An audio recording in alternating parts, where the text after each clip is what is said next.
Assalamualaikum warahmatullahi wabarakatuh. Waalaikumsalam warahmatullahi wabarakatuh. Alhamdulillahi rabbil alamin. Wassalatu wassalamu ala asyrafil anbiya'i wal mursalin Sayyidina wa maulana Muhammadin wa ala alihi wa sahbihi ajma'in. Asyhadu an la ilaha illallahul malikul haqqul mubin wa asyhadu anna sayyidana wa nabiyyana Muhammadan abduhu wa rasuluhul karim wa ala alihi wa sahbihi ajma'in. Amma ba'd. Ila hadratin Nabil Mustafa Muhammadir Rasulullah sallallahu alaihi wasallam wa ala alihi wa sahbihi wa azwajihi wa dzurriyyatihi wa ahli baitihi syaulillahi lahumul fatihah.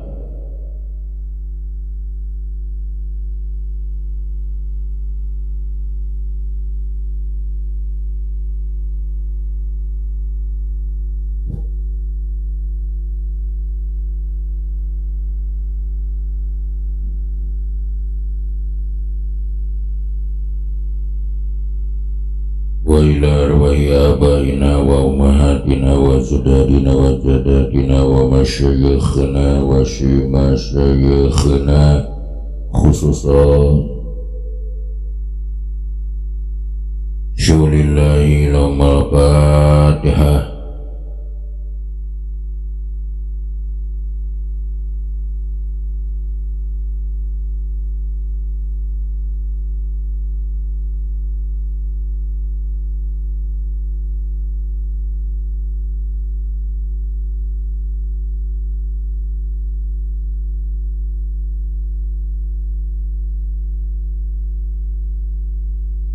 Wa ila muallifi hadal kitab bila hadrati syekh radhiyallahu anhu wa usulihi wa furu'ihi wa masyayikhi wa ahli baitihi syaulillahi lahumul fatihah.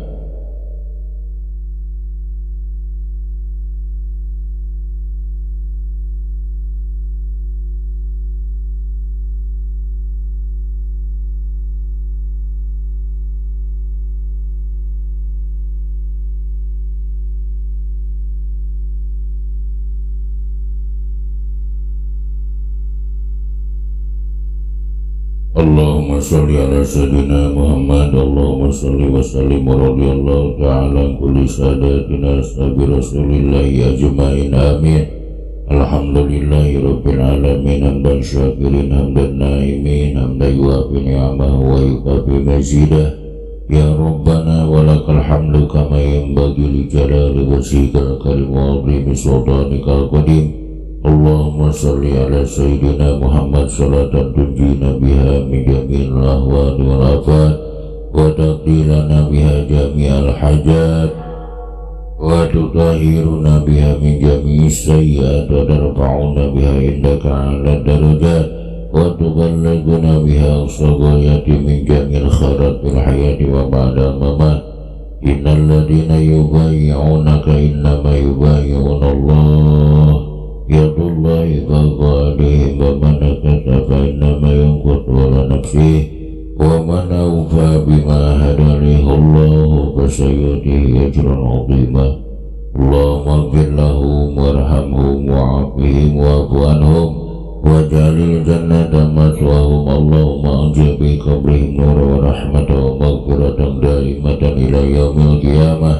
Allahumma ja'alil kuburahum radatan min riyadil jinan wa la taj'al kuburahum khubratan min khubari niran. Allahumma taqabbal wa usiya sawaba ma qaranahu minal Qur'anil azim ila hadratin Nabi Mustafa Muhammadur Rasulullah sallallahu alaihi wasallam wa ala alihi wa sahbihi ajma'in wa ila arwahi abaina wa ummahatina wa jadadina wa jadadina wa masyayikhina wa masyayikhina. Ya ayyuhan nafsul mutmainnah irji'i ila rabbika radiyatan mardiyah wadkhuli fi ibadi wadkhuli jannati mal abrar. Rabbana atina fid dunya hasanah wa fil akhirati hasanah wa qina adzabannar. Subhana rabbika rabbil izzati amma yasifun wa salamun alal mursalin walhamdulillahi rabbil alamin. Nas'alukal ijabah bi barakati ummil Qur'an al-Fatihah.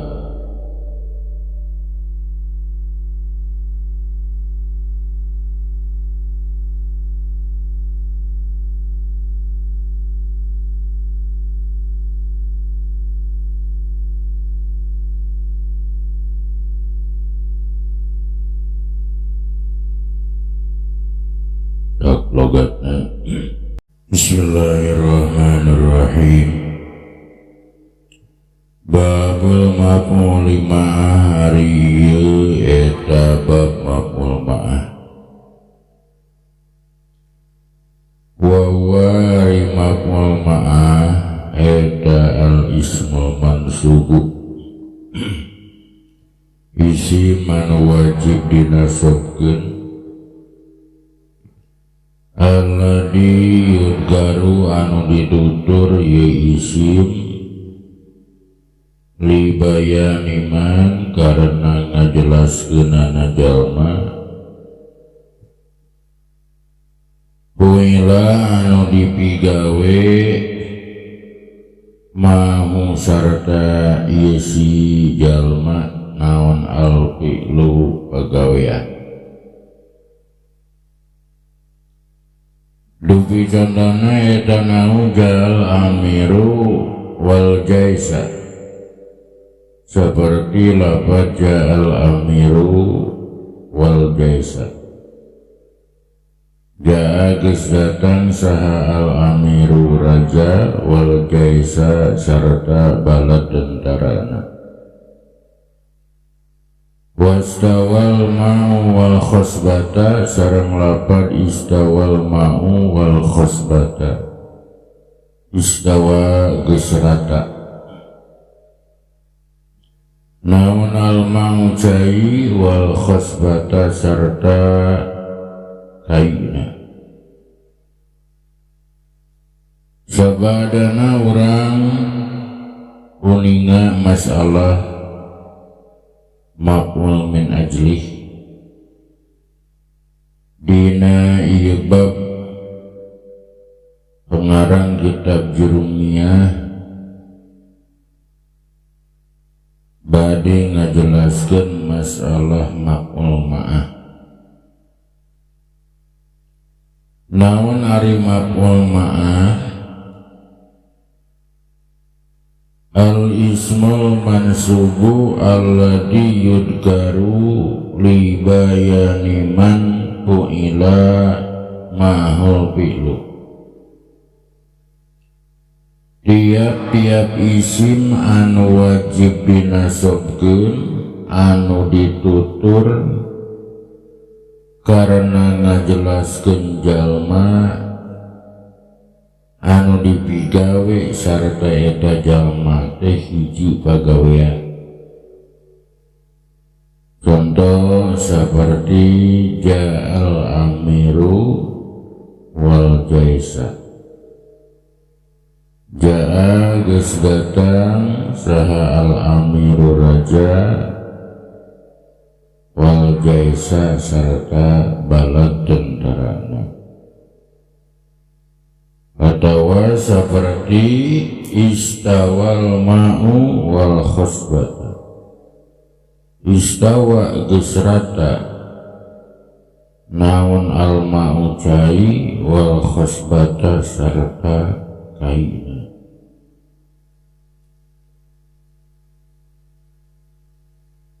Ari anu nganasabkeun maf'ul ma'ah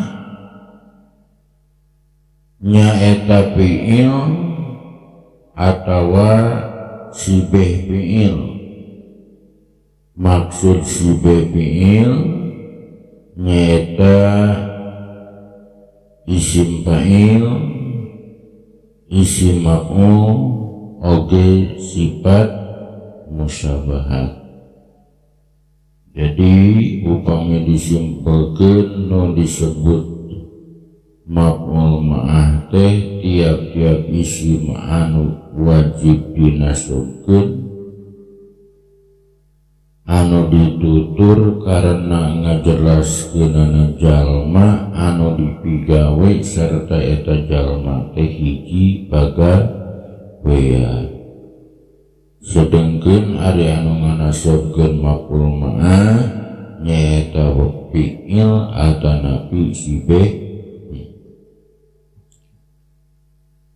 Wa ma khobarukana jeung anapun ari khobarkana wa akhwatuha jeung pirang-pirang babaturan khobarkana wa ismu inna jeung isim inna wa akhwatuha jeung pirang-pirang babaturan isim inna eta pakot takodama maka temen geus diheula naon dikruhu nyaritakeunana khobarkana isim inna fil marfu'ati dina pirang-pirang isim nu wajib dipeeskeun. Wa kadzalika jeung eta nya kitu deui sacara madkur at-tawabi'u ari pirang-pirang isim tawabi. Pakota kodama maka teman geus diheula ieu dikrut tawabe hunaka dina itu marfu'at. Jadi nu terakhir isim nu wajib dinasabkeun teh nyaeta khobar kana sabab uninga urang khobar kana jeung babaturanana wajib dina sukeun.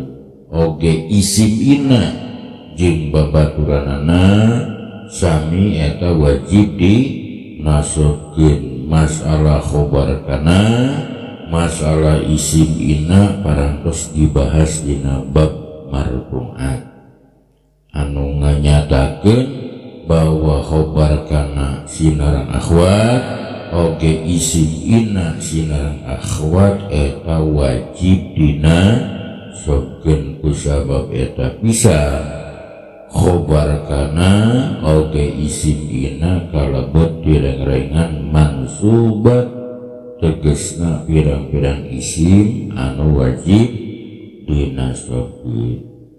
Oge percis cara nu bieu dina pada parantos dijelaskeun nyaeta pirang-pirang isim tawabe, pirang-pirang isim nu sok tuturut ka batur anu jumlahna aya 4 nyaeta sifat, ataf, taukid, badal. Di mana aya sifat, di mana ataf, di mana aya taukid, di mana aya badal, bari anu disifatanana, bari anu diatapanana, bari anu ditaukidanana, bari anu dibadalanana mansubat, maka sifat atap taukid badal oke mansubat wajib dina nasabkeun. Da anu tuturut mah wajib nuturkeun kanu diturutanana. Babul mahfudatil asma'i ari ieu eta bab buat martelakeun pirang-pirang isim anu wajib di jeerkeun. Al mahfudatu ari pirang-pirang isim anu wajib di jeerkeun eta salah satu ayat 3 ma'budun hiji anu dijeerkeun bil harfi kalawan harap wa mahbudun jeung anu dijeerkeun bil idofati kalawan idofat wa tabi'u sareng anu anut lil mahbudi kanu dijeerkeun. sabadana urang tuntas ngabahas marfuat oge mansubat, maka dina ieu bab musannif mandang rek nyarioskeun masalah mahfudot tegasna pirang-pirang isim nu wajib dikhopadkeun anu jumlahna aya 3. Hiji anu dijeerkeun ku harap, nu kadua anu dijeerkeun ku idofat, nu katilu anu dijeerkeun ku sabab tabe. Pamal mabudu mangka anapun ari anu dikhopadkeun bil harfi kalawan harap, bahwa mangkari anu dijeerkeun ku harap eta ma perkara yufadu anu dijeerkeun ieu ma bimin kalawan min, wa ila jeung ila, wa an jeung kalawan an, wa ala sareng ku ala, wa fi sareng ku fi, wa ruba sareng ku ruba, wal ba'u sareng ku ba, wal kapu sareng ku kap, wal lamu sareng ku lam. Wa hurufil qasami jeung ku pirang-pirang harap paranti sumpah, wa hiya ari harap qasam eta al wawu hiji wawu, wal ba'u jeung ba, wa ta'u jeung ta, wa bimud jeung kalawan mud, wa mundu sareng kalawan mundu. Nu kadua anapun anu dijeerkeun ku harap eta anu dijeerkeun ku harap jar.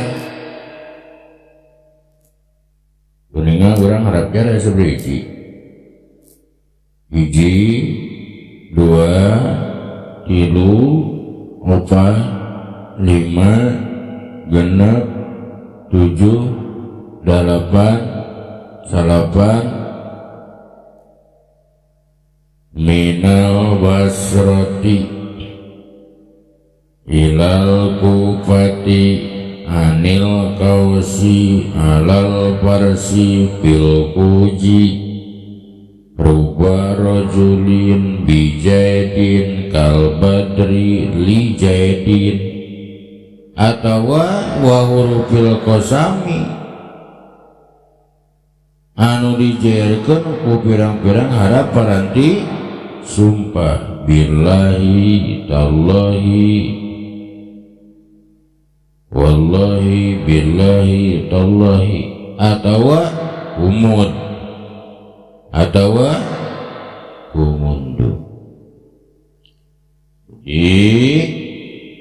Anu dijeerkeun dibagi 3, hiji dijeerkeun ku harap, nu kadua dijeerkeun ku idofat, nu katilu dijeerkeun ku tabe. Anapun anu dijeerkeun ku harap eta kalimah-kalimah anu dijeerkeun ku pirang-pirang harap tukang ngajeerkeun, atawa anu dijeerkeun ku pirang-pirang harap paranti sumpah. Wa amayu padu jeung anapun ari anu dijeerkeun bil idofati ku idofat, eta nahu kaulika saperti ucapan anjeun gulam mujaidin, lapan gulam mujaidin artina bujang milik Kijaid. Wa ari anu dijeerkeun ku idofat eta ala kismaini kabagi 2 bagian.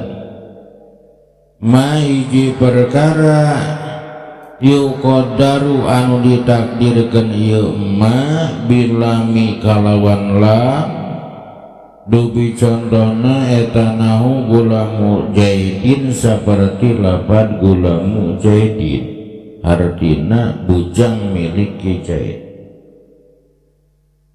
Wa ma jeung perkara yuqaddaru anu ditakdirkeun ieu ma bimin kalawan min, dupi contohna nahu saubu khojid saperti lapad saubu khojid artina baju tina sutra, wa khatamu hadidin jeung lapad khatamu hadidin artina ali tina besi, wa ma sareng perkara asbaha anu nyarupaan ieu mah dalika kana anu geus dicaritake.